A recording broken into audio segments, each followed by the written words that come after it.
Hey guys, my name is Pedram and I'm a professional practice assistant professor in finance. I'm also a CFA charter holder. This is another episode of my crash course in machine learning concepts, simply explained. In part 7, we talked about gradient descent as one of the machine learning solvers. And we also talked about its disadvantages and why we should go beyond gradient descent. In this part, we'll be focusing on the upgrades to the gradient descent. Basically, we will talk about stochastic gradient descent and why we need to even go beyond the stochastic gradient descent. All right. Let me quickly remind you what are the disadvantages of gradient descent. The first one is that it runs in a single batch. So it means that it uses the entire train set to update a parameter. Okay. And it is also sensitive to the choice of the learning rate. We saw in part 7 that if learning rate is too small, the convergence is going to take a very long time. And if the learning rate is too large, the algorithm may not even converge. Basically, it's going to diverge. And finally, gradient descent is going to be super slow for large data sets because remember, it's going to go over the entire train set to just go one step to update the parameter just one step.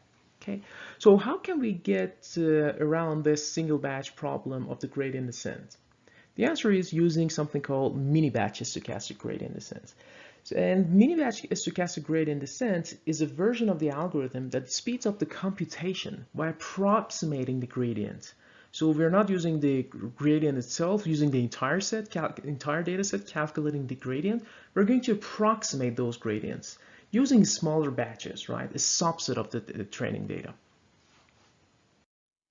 So we already know why we are interested in doing a stochastic gradient descent instead of gradient descent, because in short, it's going to be a lot faster because the computations are done in batches and we can use multiple cores of a CPU at the same time. So computation-wise, it's going to be a lot faster. However, we should be careful that the path to the optimal values for the parameters is not going to be as smooth as a gradient descent path, right? So here, let's look at an example. Imagine there's only one parameter in the data. So let's say there's one feature and we're going to find one parameter, optimize the value of one parameter, right? And in gradient descent on the left, if this is our initial point, if we start from there, and the path to the optimal is going to be very smooth, right? Because at each update, the algorithm is going to use the entire data set and we can calculate the exact number for gradient at each point, right? And because we can find the exact number of the gradient at each point, the path to the optimal value is going to be very smooth. However, for stochastic gradient descent or mini-batch gradient descent, if you start from this point, at this point, the algorithm is not using the entire data set. It's going to use a subset of that, a mini batch of that, right? So for example, instead of 1 million records, it's going to use 10 records, right? So it's a lot different. So the gradient that the algorithm is calculating here is an approximation to the gradient, to the actual gradient, right? So maybe sometimes it's a smaller, sometimes it's larger, and that's going to impact the steps, right? So for example, here we go to the right direction. In the batch 2, we go to the right direction, but here, when you're using let's say another batch, maybe the observations in that batch are, the values are in a way that if you calculate the gradient is going to go in a wrong direction, right? So as you can see, the path to the optimal value for the parameter is not going to be as smooth as gradient descent, right? So it can go down, go up, go down again, and etc., right? But this whole process is going to be a lot faster. So it's going to be faster, but it's going to oscillate up and down when it's converging to the optimal value. So here's a visualization of the path toward the optimal value if you're using a stochastic gradient descent or gradient descent. As long as our loss function is a convex loss function, right? It's a very well-behaved, continuous and differentiable at any point loss function, right? So if that's the case, and these are the contours, right? I want you to think of these lines as the contours. So basically you can think of it as something like this, right? And then, for example, we start from this point. Let's say this is, wherever. If this is gradient, so the blue one is a gradient descent. We call it batch gradient descent or single batch gradient descent. Each update is going to use the entire data set to calculate the gradient and go toward the local optimal. And imagine that red dot is what we have here, the minimum, right? So this is going to be the minimum, right?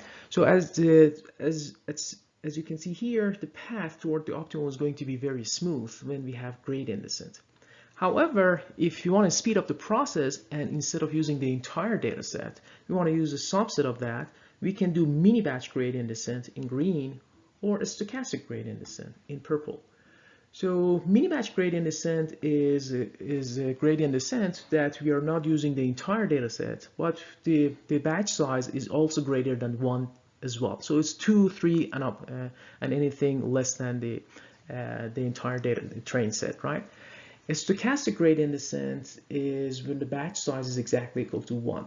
Right? So for a stochastic gradient descent, we're using one observation and then update the gradient, another update the gradient.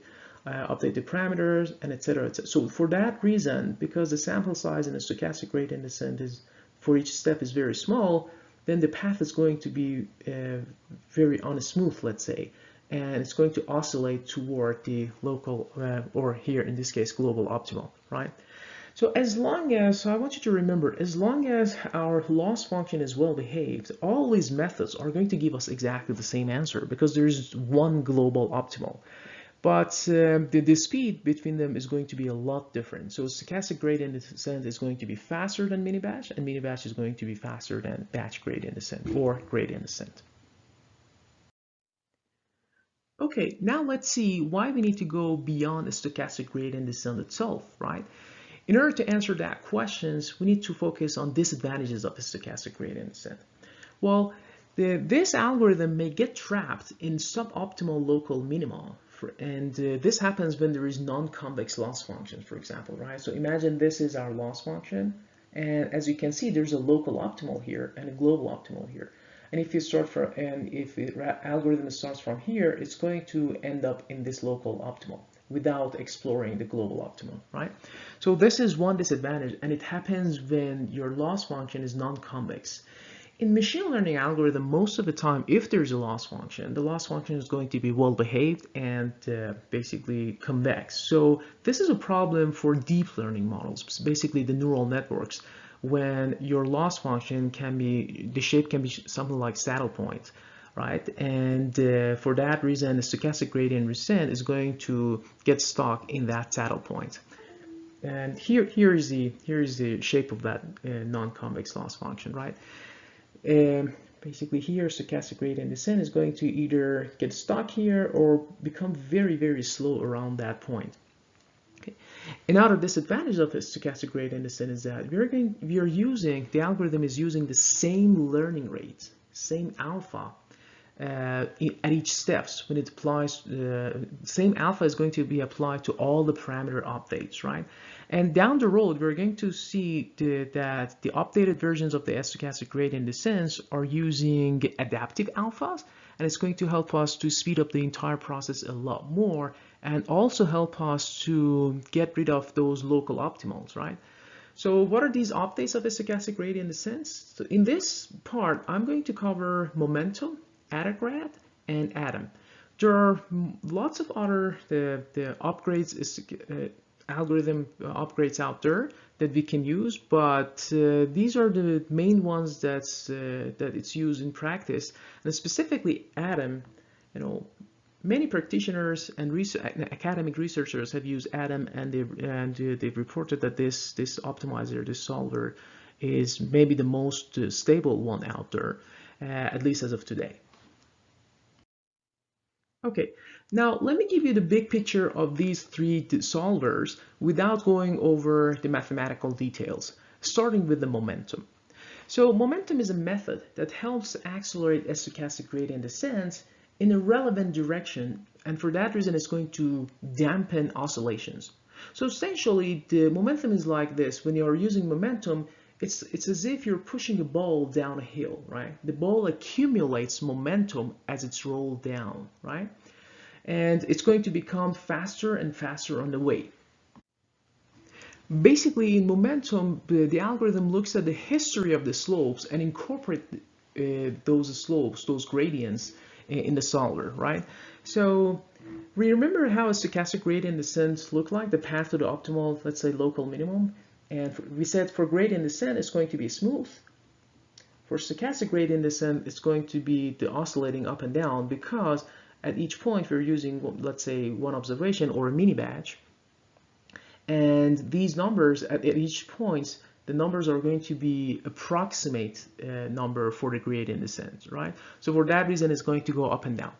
The way that momentum handle this thing, and it's going to be a lot faster, well, relatively faster than a stochastic gradient descent, is that it's going to incorporate the average of the previous gradients in both, in this example, in both directions, right? So it's going to, let's say, take into account the average of up and downs and the average of left and right, right? And here, because it's going to oscillate up and down, so positive and negatives is going to cancel out with each other, not necessarily all of it, but relatively. And because we're always going toward the right, and maybe sometimes even go back, right? But the average is going to be more toward right, right? So the momentum is going to be something like this. Let me use another color. Let me use purple. So this is the path for momentum. Something like this. It's going to be, of course, a lot flatter, and the steps are larger. So it's going to reach to the local optimal a lot faster than the stochastic gradient descent. The second solver that we're going to talk about very briefly is what we call Adagrad, or some people say Adagrad. So Adagrad stands for Adaptive Gradient Algorithm, right? And it's a version of stochastic gradient descent that scale the learning rate, scale the alpha, for each parameters. And it's going to do that according to the history of gradients, right? So it's like momentum, it had taken into account the history of gradients, but it's going to update or adjust the learning rate by the history of those gradients, right? And as a result, the learning rate is going to be reduced for very large gradients, and it's going to become smaller for, it's going to increase for smaller gradients. Basically, the Adagrad adapts the learning rate to parameters, performing smaller updates, basically by using a lower learning rate for parameters associated with frequency occurring features, maybe more important features, and larger updates for parameters with less frequent features, right? So maybe the features that are less important. So for this reason, it is well suited for dealing with sparse data, right? So for example, when the data set is sparse, there at some, for some values of the features, there are few observations, then it's going to adjust the learning rate specifically in those areas. All right, let's finally talk about one of the most reliable and commonly used solvers out there, which is called ADAM. ADAM stands for Adaptive Moment Estimation, and basically takes both the momentum and the adaptive learning rate idea and put them together. Okay. In my future videos, when I talk about deep learning models, I'll be talking about the details of all these solvers and with the mathematics behind them. But here, let's just focus on the big picture. So I want you to think of Adam versus momentum like this. Whereas momentum can be seen as a ball running down a slope, Adam behaves like a heavy ball with frictions, right? So this is a difference between the two. And so for that reason, it's going to prefer flat minimum in the error surface, right, in our loss function. Okay, so if I wanted to show you a visualization comparing these, let's say, solvers, at least the ones that we talked about, namely momentum, Adagrad, and Adam. So here's how it looks like. And so let me first tell you something. If your loss function is well behaved, and for example in 2D, if you have something like this, it really doesn't matter which algorithm you use, they're going to all converge to the same number, so the difference is going to be speed. But if your loss function is non-convex, right, basically when you're doing neural networks, then some of those algorithms are going to get stuck in the local minimum, right? So for example here, as you can see, the gradient descent, the red one, is going to get stuck in the local minimum. And the black one is the atom. Atom, just can go around the local minimum by adding momentum and having the adaptive learning rate at each step, right? So this is just a big picture of how these solvers are working, but of course the details require to go over the mathematics behind it. All right. So my final message to you is that just remember the gradient descent and its variance, these are not machine learning algorithms. These are basically some solvers, some optimizers. And in the future video, I'll talk about how the machines actually learn. And at the heart of this learning process are the solvers, right? And as long as the loss function is, there's gradient at each point, basically it's continuous, we can use gradient descent and its family to calculate to those optimization problems and basically find the parameters of the model. And if we have a machine learning model that the loss function is not continuous, so basically you cannot use gradient descent. Just remember, these are not algorithms, these are just some solvers. All right. So this is the end of part 8. In the next part, we will be talking about how the machines actually learn. Now we know what are the solvers, and we know what are the machine learning models. Basically, we know the structure of the machine learning problem, so we can say finally how the machines are going to learn the pattern in the data. Until the next one, take care.